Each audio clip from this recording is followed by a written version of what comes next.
And while you're at it, take a hug from the warm and nurturing film, The Blood Waters of Dr. Z.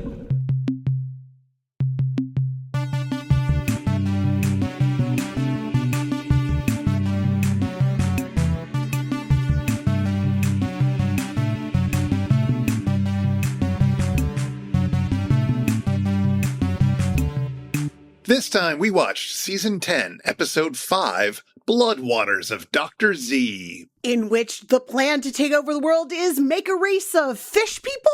Sure, why not? I also would have accepted Zaat's all, folks, because the movie's also known as Zaat. Stop it. Is it Zaat or is it Zaat? I think he says Zaat in the film, if I remember correctly. The formula they all laughed at. Z sub A and A sub T. My little gem, Zaat. Yeah. Huh. I don't remember correctly anything about this film. Yeah. That's not true. But I'm sure we have some follow-up, Chris. Maybe something else to talk about? No, we have no follow-up because that's right. due to, let's say, health issues, we haven't even released the previous episode yet. So the previous episode probably came out about 2 or 3 days before you're hearing this one, if all goes according to the current plan. It's going to be the October 1-2 punch of It's Just a Show. Pow, pow. Exactly. So hope you enjoyed your Moment in the Sun Superdome. But now it's time for Blood Waters of Dr. Z. And what a bloody water it is. This movie. Well, I guess we'll just get into it. I guess we'll just start talking about it. You can hear that my voice is not doing great. Okay, here we go again.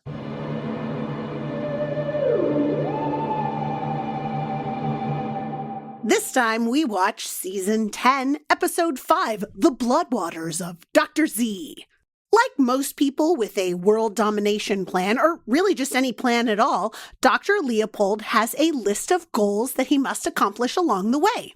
His list is like more of a wheel, a picture wheel, like the old See and Say that you pull the cord of and it spins and it tells you what the farm animal says. But I digress. The wheel is not how I like to organize things, but, this works for the doctor. He's been at it for years now, and he crosses things off as he goes from the outer ring into the center, and loads of things have been crossed off already.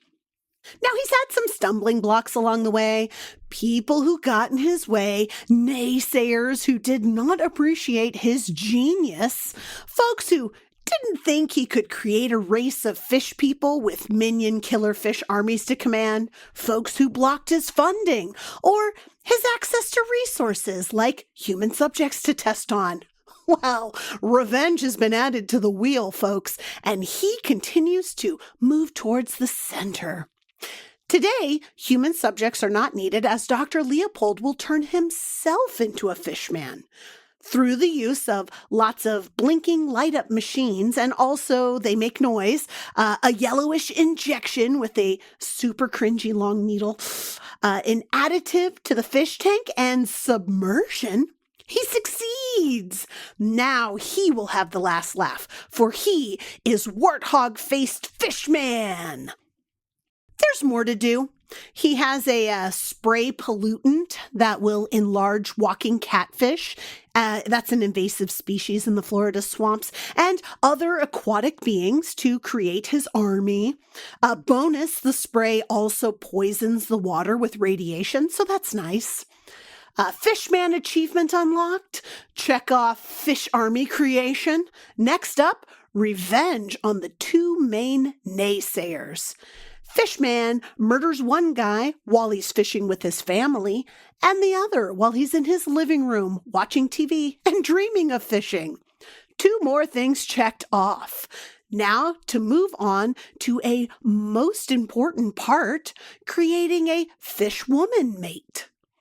It doesn't go well the first time. Something gets mucked up. It's hard to tell what, but the girl in her bikini undies dies submerged in the tank instead of transforming into Fish Lady. Damn, gonna have to try again. And there aren't many ladies just hanging out alone beside the water these days. Things are getting complicated, too, since the sheriff and state fish and wildlife officials, as well as some agency called InPit, are on the scene. But their nets and fancy gear are no match for the power of Fishman's list. He captures another lady, and while battling these interlopers, he injects her, prepares the transformation bath, and sets things in motion. He's injured, though, so he must trust in the list to complete itself while he walks into the ocean to live underwater permanently. Don't worry, even though the injected lady doesn't get fully submerged, the transformation is still mostly effective. She remains a hot lady and walks into the sea to start her new life with Fishman, checking the final thing off the list wheel. And at the center, Zaat, a compound that turns people into fishmen and presumably leads to world domination. The end.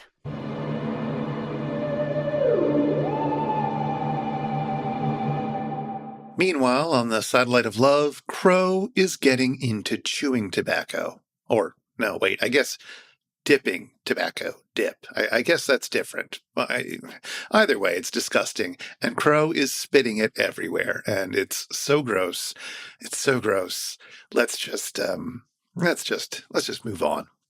Down in Castle Forrester, Pearl wants to recreate Harry Harlow's experiments in withholding affection to monkeys. She's going to withhold love to Mike and the bots and really mess up their psyches. First, though, she's got to show them some love so that she can withhold it. So she sends them up a care package of random junk and then takes it back. Only Crow freaks out, but he sure does freak out, and I guess that's enough for Pearl to give him her junk back. I guess she really does care. After the first bit of the movie, Mike is trying to polish his shoes, while Crow gives an off-screen monologue about waiting to attack, just like the guy in the start of the movie. It's all very menacing. It's a lot of Crow this episode, don't you think? And then Mike and the bots are fishing into Bass Lake, which they're currently orbiting. Mike catches something, and the bots give him some guidance as he tries to reel it in, but turns out it froze when it was reeled through space, so Mike throws it back. And there are some scenes in the movie that show women in a certain amount of undress, and Tom and Crow get frustrated that there isn't more nudity in the movie. Then they try to convince Mike that nudity is always more interesting. And to prove this, they get Brain Guy and Bobo to strip down and do a little scene from Glengarry Glen Ross. Somehow, this doesn't convince Mike. Mike thinks maybe the bots aren't interested in nude people so much as nude women, but then he prevents them from asking Pearl to get nude. And after the film, the bots show off some unlikely carrying cases for things like bunt cakes. Mike laughs at these, but let me say, bespoke carrying cases are kind of amazing. And meanwhile, Pearl has turned Bobo into a mermonkey. But the mermonkey attracts a lonely, rugged sailor, and Pearl wants to bite off a piece of that action. So it's down for another round of surgery on Bobo. What do you think, sirs?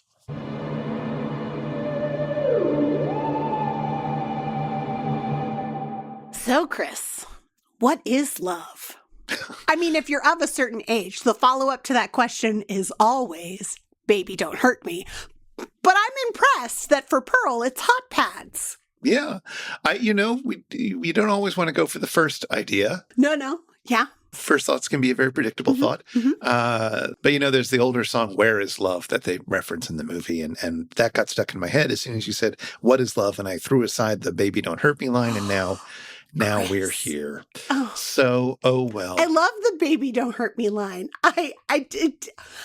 It's all right for me to go for the first thing. I'm just going to give myself permission for that, because the second thing for me is the Foreigner song, I Want to Know What Love Is, which is also a good follow-up to the What is Love, Baby Don't Hurt Me, I Want to Know What Love Is, but it's a totally different genre, and it really just gives a different vibe, you know? Well, as the person who edits you, this all might be gone. Okay. You mean thing.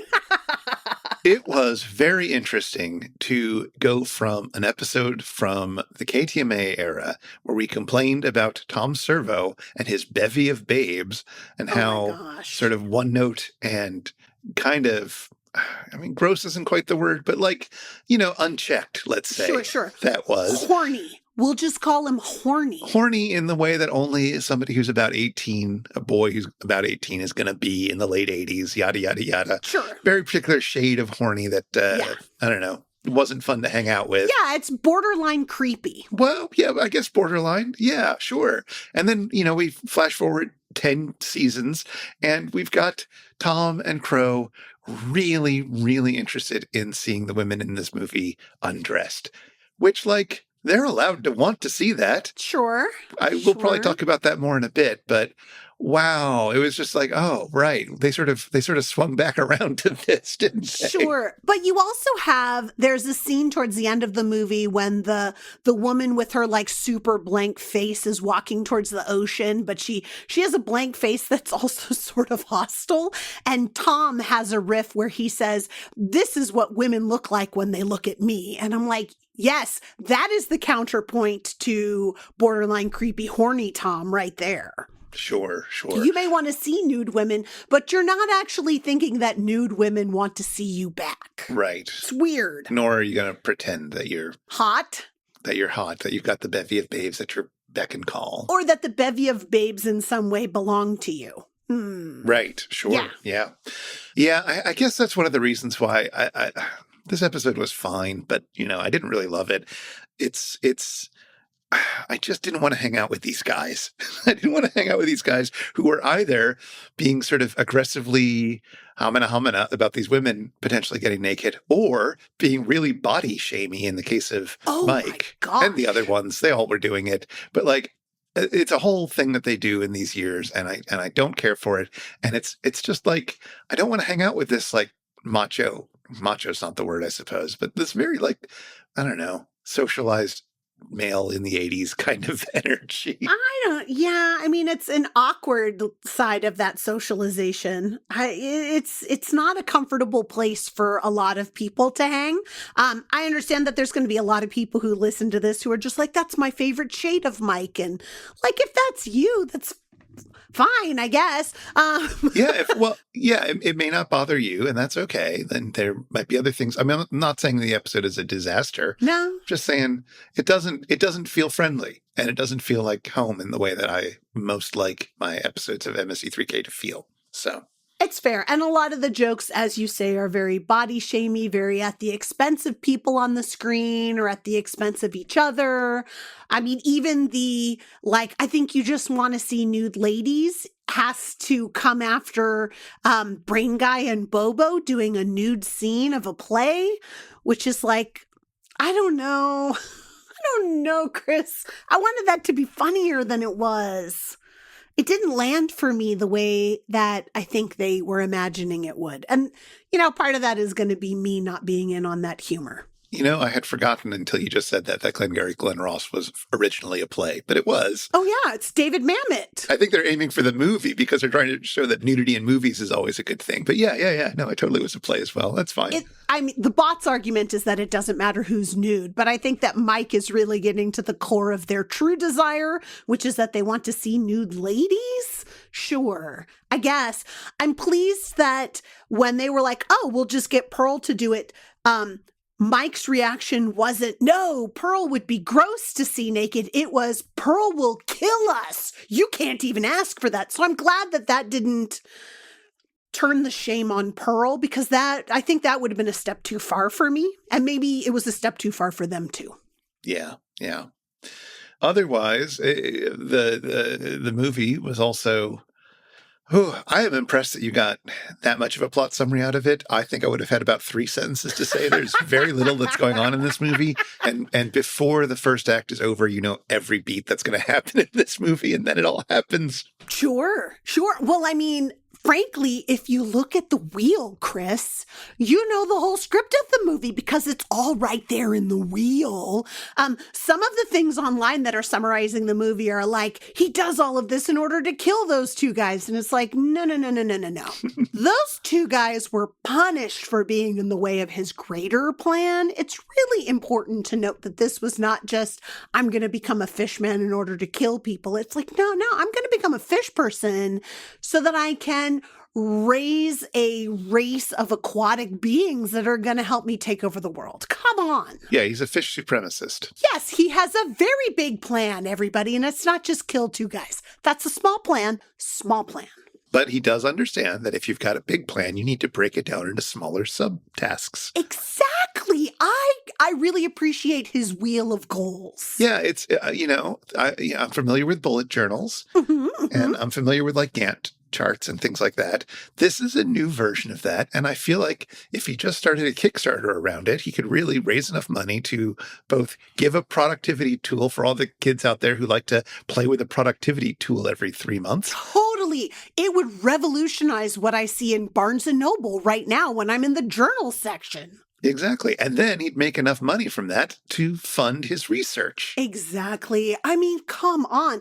This is the path to world domination. Change the way everybody thinks, make them think like you, and then you don't need a sea creature army. You've already made an army with your replacement bullet journal. Gosh, I think he was thinking too long term, maybe too small. I don't know. It's hard to say. If only his minions could be people instead of fish creatures. Yeah, but fish creatures are better. That's kind of the whole point of being a fish supremacist. No, it's true. It's very true. It's just such a foreign thought to me. So it's hard to wrap my mind around. So I have to say our friends over at Hubris Ween enjoyed this movie a lot more than you did, Chris. Really?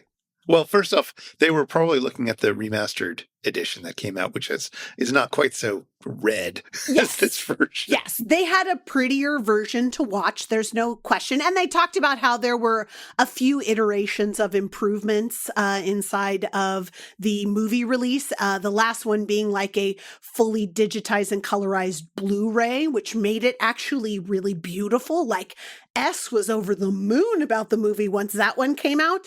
They didn't say it was a great movie.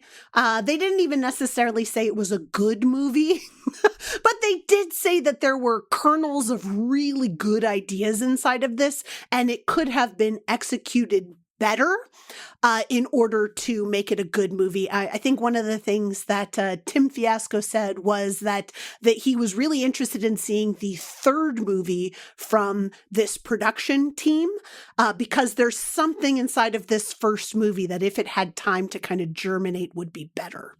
Right. So, they're always looking, they're looking at worse movies. There are definitely worse movies than this out there, for sure.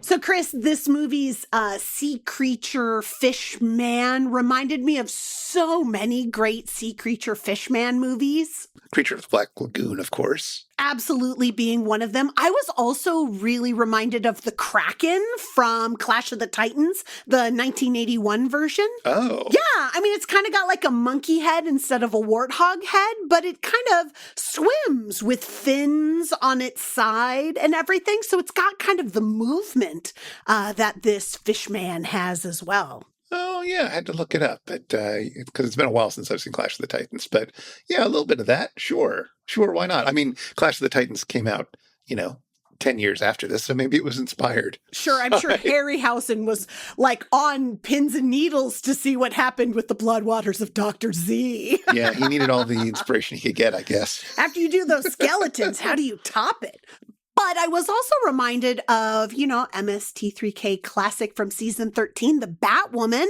Right, which does have some sort of aquatic creature in a tank at one point. Yeah, and it's an evil scientist trying to, use stuff from the penile glands of people in order to create a monster fish creature and take over the world. So, it's like similar themes of world domination going on. The pineal glands, not the penile glands. Oh, pineal.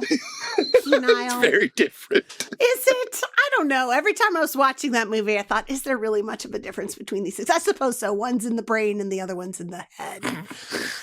But what I really wanted to talk about was not Clash of the Titans or the Batwoman. I wanted to talk about Buffy the Vampire Slayer. Well, that is no surprise. You are a huge Buffista. I know. And really, quite frankly, like, how many times have I brought up Buffy on this show? Like, almost never, Chris. Almost never for you. It's true. Me.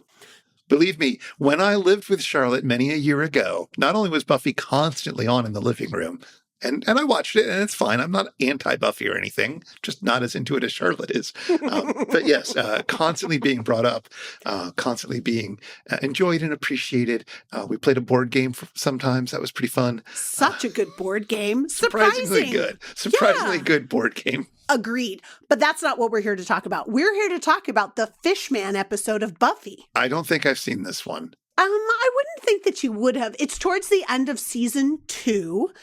Season 2 is one of the seasons where Angel is bad. The name of the episode is Go Fish. It's from season 2. It's episode 20.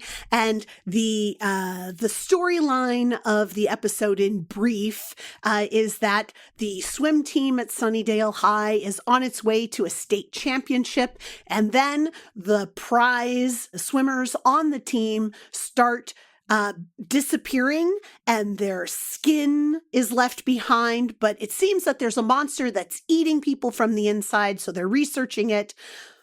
But then they find out that no, in fact, what's happening is the swim team's using steroids.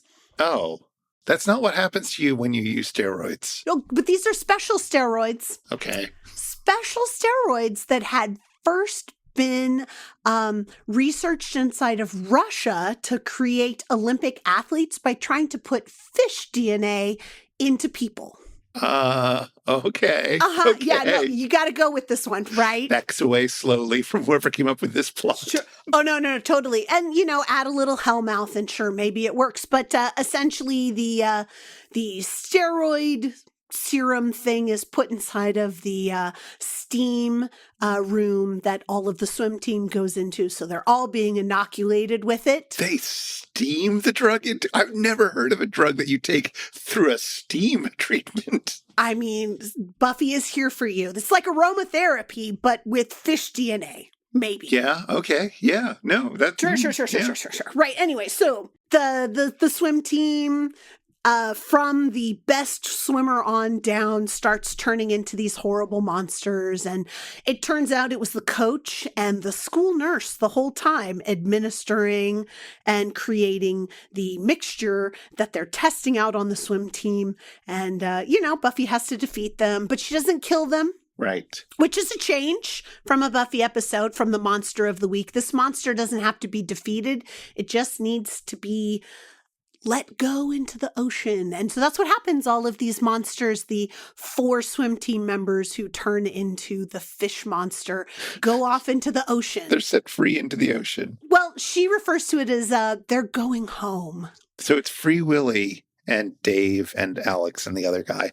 Yes, all of them. How do the swim team's parents feel about their returning home, so to There's speak? no parents in Buffy. Come on. Like, Buffy Summers gets a mom. Right. Okay. I looked them up, and they do look like the same kind of fish man idea. I don't know how many variations on a fish guy there are, but it does look like the same basic concept. Yeah. Less fur than on Dr. Z, or what are we going to call it? Sure, but that's only because he doesn't have the moss from the swamps of Florida, right? We're talking California coastline. They're really built for the ocean. Right. But yeah, it does. They even have like the little whisker things that catfish have. Sure. So, they're totally going for the same sort of look. I don't think I would put on paper that Joss Whedon was inspired by Zaat, but whatever.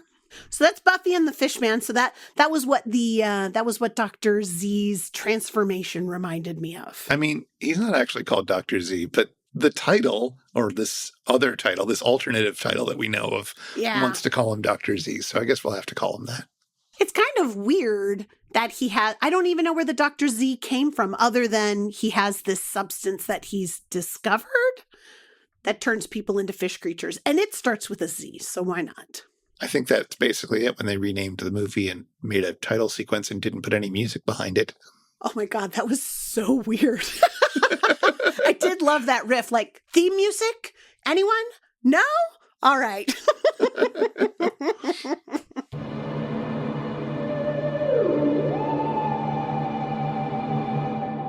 There was another fish thing I wanted to talk about. Fish things, roly-poly fish things. In the beginning, when Dr. Z is talking about his plans for world domination, or I should say voiceovering his plans for world domination, because in the movie, actually, Dr. Leopold never actually speaks, nor does the fish man. It's kind of disconcerting. But he takes out a walking catfish from his tank, and he puts it outside of the tank, and he talks about how it's slithering around and how it, quote unquote, walks. Mm-hmm. And it reminded me of a music video from the very early 90s, possibly late 80s, from the band Faith No More. Which is a band that I remember the name of, but I don't... Did they have a hit? Like, I don't remember. They had a few. They're from San Francisco, so they might have gotten more radio play inside of my area than they did. But they had a song called Epic and a song called Falling to Pieces that both came off of the same album. And they both had music videos that were played on high rotation on MTV. Okay. Those don't sound familiar, but maybe I'll load them up later and I'll realize I knew them all along. If you remember the Epic video, there's a couple of things that you might remember from it. One is that it has a hand with an eyeball in the center that seems to throw out green juice in the very opening of it, which is kind of creepy. No, that doesn't sound familiar, but that does sound creepy. Towards the end of the video, there's an exploding piano. Like it's a super big rock song, rock, rock, rock, rock, rock. And then it ends with kind of like a haunting piano. And then at the very end of the video, the piano explodes. Wow. But before the piano explodes, there is a fish out of water that is flopping around. Is it a walking catfish? It's not a walking catfish. It's not really clear what kind of fish it is because it's not on the screen for very long, maybe a couple of seconds, and then it cuts to the piano, and then a couple more seconds of the flopping fish. But I remember this because when that video came out, there was I remember it being a huge backlash from PETA. Which is their job, I suppose. Yeah, because the fish was flopping about, and you don't see it long enough to know if it's a walking catfish that is fine flopping about for a while. Yes, according to Wikipedia, scholarly journal, walking catfish can be outside of the water for like up to 18 hours, and they can breathe in air, and they're okay. This fish, presumably not so much. If you watch the video, it is violently flopping its body around, which is part of what makes it so dramatic on screen. And it's gasping when it's not violently flopping around. So, I mean, like it looks like it is a distressed fish. Sure. There were lots of rumors about the fish. Wait, was this an evil fish? Was this a fish that had it coming? Is there good gossip like real fishwives of the Jersey Shore kind of thing? Yes, real fishwives of epic videos. No. There was a rumor at the time that the fish was a goldfish that belonged to Bjork. Wait. You heard me right.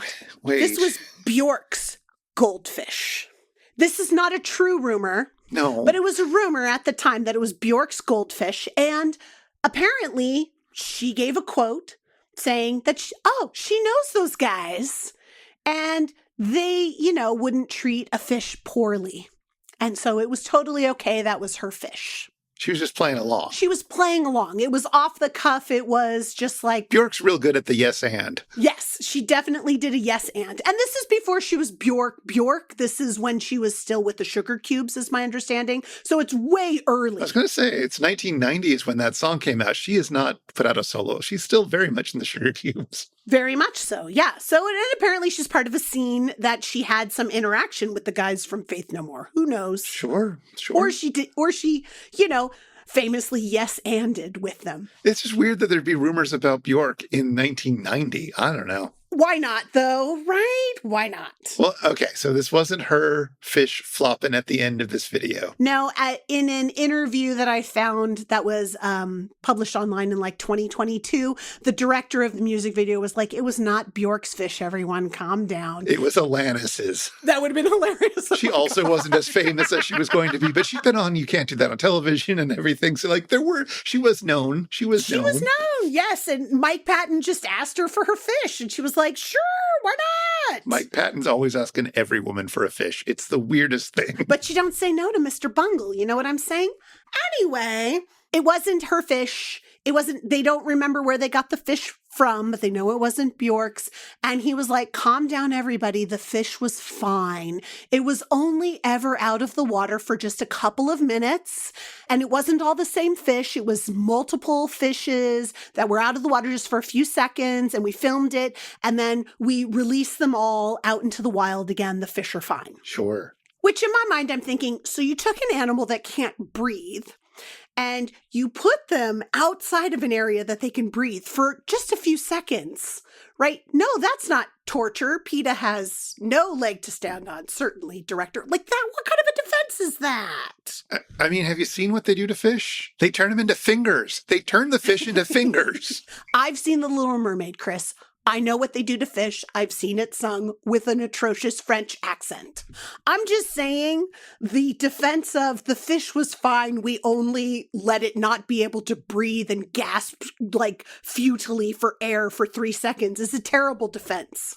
Sure. Is it the worst thing we do to fish? Nope. But that doesn't mean it's fine. I don't know. It looks great in the video. I love the song. I love the video. I love Faith No More. Like in my heart, I want to give them a pass on this. You don't have to give people a pass just because you like them. People are complicated and they do things that are morally questionable, and that's okay. Okay. I think on the level of things that you have to forgive people for, causing a fish a few seconds of distress may not be the worst thing you ever have to do in terms of somebody whose work you like. I don't know. Yeah, that's probably true.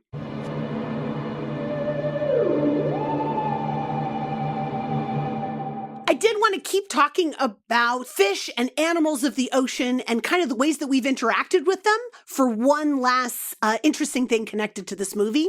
Okay. The opening credits say that parts of this movie were filmed in a place called Marineland of Florida. And mostly that's the tanks, I think, that are used inside of some of the experiments that Dr. Leopold is doing. But Marineland is a place inside of Florida where they had dolphins. They had some sea lions at one point in time. They had all of these things available for people to be able to film movies with oceanic animals. Okay. Yeah, I was assuming that they were where they filmed a lot of the sort of what feel like stock footage. But if you've got Marineland nearby, you might just go there and film some of their sargassum and so forth. Yeah. And that was part of what they wanted, was that people could have actual, dolphins inside of a movie. But they also opened it up to the public, Chris. Not fully SeaWorld style, but sort of. They did have shows where you could be in the audience, learn, and supposedly educational, right? Learning about the dolphins. And it was one of those super cool shows, like the description on it sounds amazing, where you start out kind of above the water, learning about the animals, and then as part of your show, you're brought underneath of the water. You're drowned? They drown you? No. You're not brought underwater. You're not all scubaed up. You're behind plate glass, I assume, in some sort of way. So you can see the animals underwater, and you have a tour guide talking you through like the ways that the animals are interacting with everything. But you could also go through the park and you could pet dolphins and things. It sounds kind of cool, but also kind of like not something that we would necessarily have available now to the level of interaction that you would be able to have with the actual animals. Yeah, I don't know the current state of hanging out with animal facilities and how ethically they treat their animals. My assumption of those kind of places is usually probably not great. Well, I mean, there's been a really big change in how we view the captivity needs of ocean animals like dolphins and orcas inside of like the last 15, 20 years. Certainly when I was a kid, so we had something similar to Marineland in California in the San Francisco Bay Area called Marine World. And Marine World was I remember going to this as a kid. There were two locations because it changed locations when I was a kid. The first one was inside of Redwood City area. For those of you guys who are from the Bay Area and know where that is. That was Marine World. And then it merged with a African safari park that was right next door. And it became Marine World Africa USA. They drowned the lions? And they suffocated the dolphins? Oh, my word. No, I mean, they had separate facilities, but it all became part of one big park where you could interact with all of these exotic animals. But the shows were like, let's train the animals to do funny things. Let's see their stand-up set. Women, am I right? Oh my God, you sound just like Madison from Splash. Anyway, which is not something that we would have anybody do. Marine World Africa USA had an orca, right? So you know about the orca shows. Did you ever see one? Did you guys ever do SeaWorld or something in Florida? No. Well, I mean, in the orca shows, they would have the orcas, they would have a trainer ride the orca around the park or around the tank. They would have it beach itself on purpose and spray water at the audience because that's lots of fun, right? Sure. They would also have it beach itself on purpose so a couple of lucky guests that were hand-selected could pet the orca, right? And it did tricks. It did tricks, right? And the dolphins would too. Like very similarly, they would do tricks and things like that. And you could interact with them if you were, among the lucky people who got to see them. But this is, the tanks were so small. There's like a whole series of movies called Free Willy that are all about how this is very, very bad. Could very well have been a lot of the reason why there's mainstream efforts to rehome these animals and not take them out of the wild in the first place. Yeah, that's my understanding. Yeah, although Marine World Africa USA, it's no longer that. It became just plain Marine World in Vallejo, California, which is where it is now.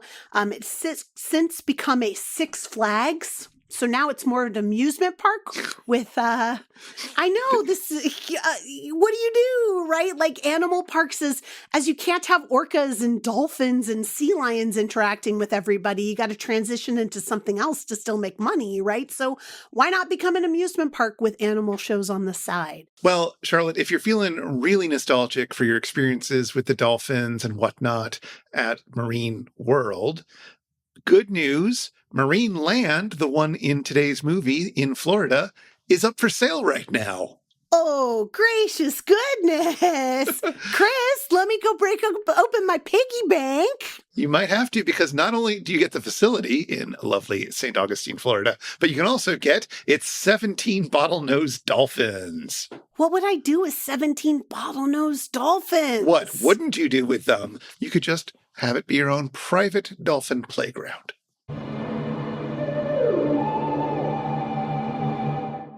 Well, I wanted to talk just a little bit about some of the topics, some of the vital issues that were brought up in the host segments from this episode. Excellent. All right. What do you want to talk about first? First off, we might as well start with where the episode begins. I want to talk about oral tobacco, mouth tobacco, the kids call it. Oh, God. I cannot remember a more vile opener of a Mystery Science Theater 3000 episode than this one. Yeah, it's pretty gross. It's pretty dang gross. I was watching it, and before you get started about tobacco, like I was there, they put a little gold bulb on the side of Crow's mouth. And the first time I saw it, I thought, oh my God, they gave him a tumor. And then I'm like, it's not a tumor. And then I thought, oh my God, it's not a tumor. And then I thought, like, oh, that's just the pouch of tobacco in the mouth. Because when you have like a little thing of tobacco inside of your mouth, it distends your lips or the gums just underneath of your lips. And I'm like, that's surely what they're doing. But my first thought was tumor, because tobacco makes me think tumor. Yeah. No, I think it's both. Sure. Are you familiar with It's not edible tobacco, but, mouth No. tobacco. Not really. Not personally. I've never used mouth tobacco, nor do I have a close family member or anything who's ever used that tobacco, but it's in movies a lot, right? Especially cowboy movies. Yeah, that's certainly where I know it most from, except that when I saw the sketch, I thought, oh, this is chewing tobacco. And then Crow refers to it as dip. And I was like, oh, wait, dip is a thing. That's right. Which is it? And I looked it up, and it turns out it is dip. But I thought of chewing tobacco because of Big League Chew, which I have had, but which is just gum. Yes, me too. I've had Big League Chew. Yeah, gum marketed to children who want the great excitement of being like a baseball player in the old days and having chewing tobacco on them. That's not the story I remember from Big League Chew.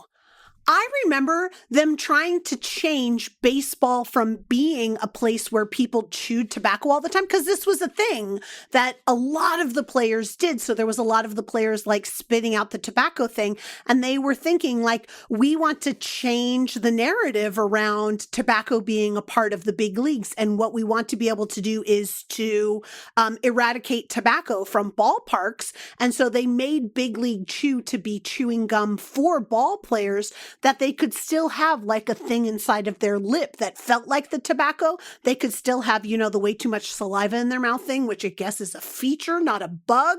And like you could get tobacco off of the field so that it wasn't associated with baseballs in people's minds. That's the story I remember about Big League Chew. Yeah. Cool. I don't think that story's right. Oh. They're not going to market an entire product with cartoon characters on it. No. For a handful of baseball players. But they made it very baseball. Yes. It was created by a baseball player from a pitcher for the Portland Mavericks. Oh. A minor league team based out in Oregon. Okay. And then it was pitched by a former Yankee. And then, it was the idea like, oh, it's going to be something healthier. But it was clearly marketed to kids. I don't know. I mean, I naively think that you don't have candy cigarettes in order to teach people to smoke. You have candy cigarettes so that people don't smoke. No, you have candy cigarettes to feed kids so that they can pretend to smoke like everyone else in their family smokes. Sure. But I played with candy cigarettes, and I'm not a smoker now. No, it's true. But, some people do. Anyway, so that's chewing tobacco. That's the one that I always think of when I think of this sort of thing. But dip is actually what's going on, which is like a finer grain of thing that instead of chewing on it, you just stick it in your cheek or under your lip. And then you just allow it to brew, let's say, like you're a French press, and the juices, the tobacco-y juices come out into the lining of your mouth and then into your bloodstream, and then you have the lovely tobacco feeling that I've only experienced secondhand, and that people I know who smoke seem to think feels pretty good, although my understanding is that oral tobaccos are real bad for you, real bad, even compared to regular smoking cigarettes. Yeah, you end up having... my understanding, I am not a doctor, is that you end up having mouth cancer as well as throat cancer. All the cancers come out to play for that one. All the cancers. It's so much fun. It's so much. But of course, you have things inside of your mouth that just have all of that stuff go directly into your bloodstream. So I guess you get the tobacco, you get the nicotine much faster. You're rubbing it against your skin forever. Like, oof. Once again, addictive substances. What do you do? So after that gross opening, we eventually get to a lovely sketch where they're all sitting around fishing, which is, it's pretty fun because they're all just talking to each other in like Fishin' guy voices, Fishin' guy from Minnesota voices in particular. Totally Fishin' guy from Minnesota voices. Yeah. Cause all my favorite ones. It's Mike's funniest moment in the entire episode, I think. He's not even doing anything. He is so flat and deadpan and just going like, yep, to everything. Yep. As that's like, a fisherman. He's just studying how he's reeling in this fish. His focus is entirely there. It's fantastic. And both of the bots are Minnesotaing at him big time. Sure. So was fishing ever a big part of your life? No, fishing was never a big part of my life. I did vacation at Clear Lake in California where you can fish for catfish off of the piers. So we would, because if you're under 16, you don't need a fishing license in order to fish and to catch things and keep what you catch. In California. So in California, at the time that I was growing up, the law may indeed have changed by now. But we had fish and tackle there that were a part of the resort that we were staying at. Resort is very loosely used in this. But it was cabins on the lake that had a pier and some things that you could borrow. And we would go out and fish for catfish. And if we caught one, we would eat it for dinner. Wow. And it was cool, but that's the extent of my fishing knowledge right there. I don't have a lot more fishing knowledge. My father was a fan of fishing when he got a chance to. And so therefore, as a kind of bonding exercise, I suppose, my brother and I would go out with him and set up and fish. And I seem to recall that it was very boring. I mean, I was like 10 or younger at that point. I also seem to recall one instance of going fishing where I was the only one who caught anything. I caught one tiny fish. We were out there for what felt like 9 years, but was probably an hour. Could have been longer. It could have been. It could have been. I have no idea. Who can say? But yeah, I caught one tiny little fish. I don't remember if we threw it back or not. It was not very impressive. There was certainly not enough to eat. I mean, I guess you could eat it. I don't know. I didn't eat fish. Like, I did not grow up eating fish. My father did, but like, I didn't grow up eating fish. Even at the age of 10, you weren't eating meat at that time? I was eating meat, but I never ate fish. My mother never ate fish, and therefore we didn't have fish in the house. As far as I know, I've never intentionally eaten a fish other than maybe some tuna, like tuna salad type thing when I was little, but and some shrimp once. That's not really fish, but you know what I mean. I have gone fishing with my kid as part of his scout group. How did that go? I mean, it was lots of fun. We went to one of the fish farms inside of the area because it was back when he was still a Cub Scout. And Cub Scouts are less than the age of 10. So that whole patience of waiting, because they're city kids who had never fished before, not really something that was built into the experience for them. So we went to one of the trout farms inside of the area where basically you throw your line into the water and you catch a fish within 5 minutes. And all the kids were allowed to catch 2 fish, but the place also, you could choose to have them clean it for you. You could pay to have them clean it for you, or they would teach you to clean your own fish, which was pretty cool. Some of the kids were like, I'm so badass. I'm going to eat the organs of the fish because that's one of the things that they clean out. Right. So like some of the kids were like eating the little fish hearts. The fish offal. That was kind of, I'm a little queasy thinking about it. But we would then stay for lunch, and our Cub Master brought his grill and we grilled up all the fish and we had fish for lunch, which was fantastic because all the adults really liked fish, but none of the kids did. So we ended up bringing sandwiches for them anyway. Wow. The only fishing that I've ever enjoyed doing has been in video games because it's in all the video games, or at least all the ones I play, all your Zeldas, all your Animal Crossings. Your Stardew Valleys. All your Stardew Valleys. Yeah, the Stardew Valley one is a particularly frustrating fishing game, but so it goes. They're all in there, and I've definitely fished plenty in all of them.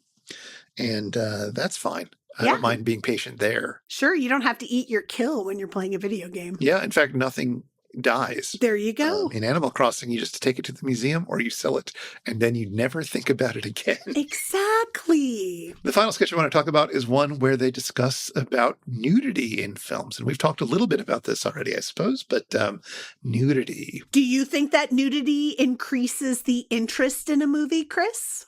Yeah, generally. Nudity is interesting. We don't get to see nudity all the time. That's true. I mean, except our own, I suppose, but that's kind of boring. You get used to yourself. Yeah. You know, it seems like the kids today are starting to get really anti-nudity and sex in films and such, and they want it to, like, it really needs to be artistically valid or something. And I don't know. I can't get down with that point of view.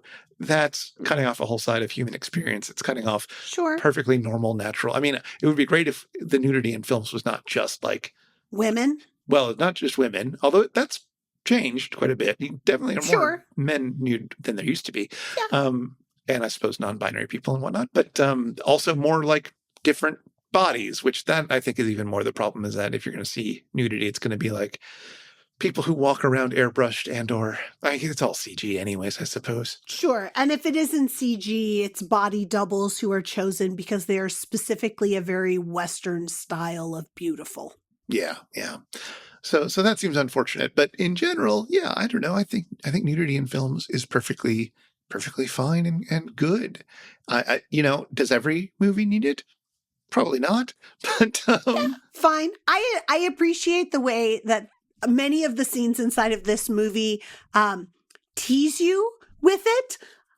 Like, I'm specifically thinking of the girl in the red jumpsuit who's getting ready for bed, and she just starts to unzip, and you see just a little bit of her bra, and then the radio comes on, and she has to do something, so she zips back up and goes out to do her job, and I'm like, that was an excellent use of that little looky-loo right there. I appreciated that scene far more than the woman who's like swimming in her I think she's actually swimming in her underwear, though the riffers refer to it as her bikini. But I don't think she's putting on a swimsuit to go swimming. I think she's bathing in the river. And of course, let's not forget that the most flesh we see in this movie is from the bad doctor himself. It's true in the very beginning when he is transforming himself into a fish man. Yeah. And like Mike and the bots, or especially Mike, freak out about this quite a bit, which is unfortunate. Yeah. But it is weird that he kept his trunks on, frankly, although obviously he's going to just for obviously he's going to keep reasons. But like, yeah. If Guillermo del Toro is going to make that film now, he's not keeping his trunks on. Absolutely not. The Shape of Water would have done this very differently. Exactly. And did. And it would be more realistic and it would be fine because it's just a body. It's fine. It's just a body. It's all right. Yes. Although I imagine if even that movie, the Guillermo del Toro movie that's going to be using a fish man, has nudity inside of it, I imagine our bots are still going to be pointing it out and are still going to be either mocking it or salivating over it, right? Because that's part of the emphasis that they've brought to all of these bad movies. Yeah. I don't know. And the bad movies are doing it, I don't know, to fill time. I don't know that they're necessarily doing it as something that's narratively important. It's fine. It's a visual medium. You have special effects, you have naked bodies, you have other sorts of other nice things on the screen. Sure. You have beautiful landscape. You know what I was thinking, actually? I was thinking about, I recently watched the 1995 Colin Firth BBC adaptation of Pride and Prejudice. I was thinking of that movie too while I was watching this, because when the girl like dives into the water, I'm like, this is just like the Colin Firth going into the pool. Sure, exactly. And I was thinking about sort of the way that like nudity is used in that film, or not used in that film. Like Colin Firth does not strip off to swim, even though it seems like he probably would have, but I don't know, maybe not. I don't know. I mean, Mr. Darcy would have. I don't know what Colin Firth would have done, but Mr. Darcy might have. It's his property. He doesn't think anybody's about but servants. Why isn't he going to go nakers? Honestly, I think Colin Firth is more likely to go naked out in public than Mr. Darcy is. But he's not out in public. He's at his own house. There's another scene where he's taking a bath and his servant comes in and sees him in the all together. Like, he's fine being naked around at least some of his staff. That's their job. Yeah, but that's in a room. That's not out of, this is a Pride and Prejudice argument. We can have this another time. But I see those as two different places for, the gentle folk of Jane Austen. Sure. But anyway, I was thinking about how that moment of him having the wet t-shirt and his nipples sort of appearing through it. Like, he's not nude, but he's showing a decidedly more flesh. Yes. And it is very noticeable. Oh, yes. Perhaps not so formally dressed. And like, obviously you want that. Obviously the scene's better for that. Would it have been even better if he'd come out full naked? Yes. Yes, of course he would have. 100% agree. Although I don't think that Elizabeth could have kept her countenance if such a thing had occurred. I certainly couldn't have.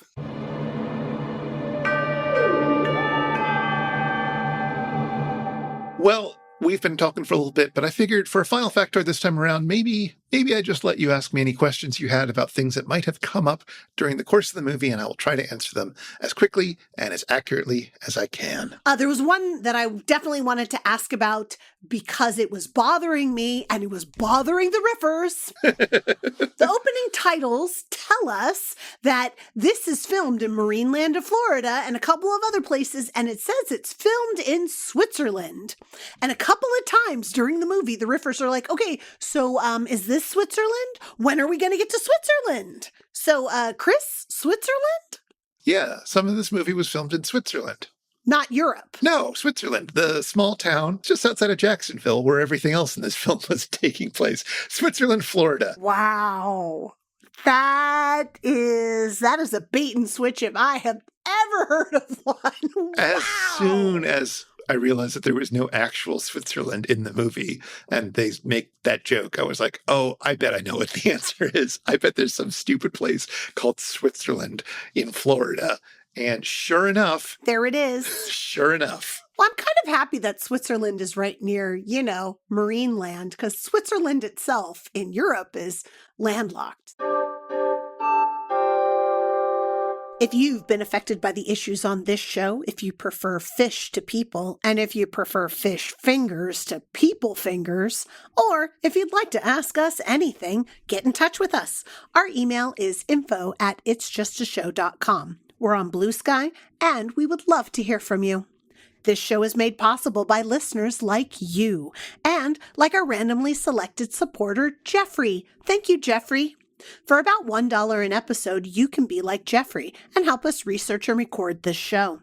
You can join us in a friendly Discord, and you can listen to all our superfan bonus bits. Find out more at itsjustashow.com/Patreon or patreon.com/itsjustashow. And if you want to follow up on anything that was mentioned today, you'll find links in our show notes at itsjustashow.com/episode/184.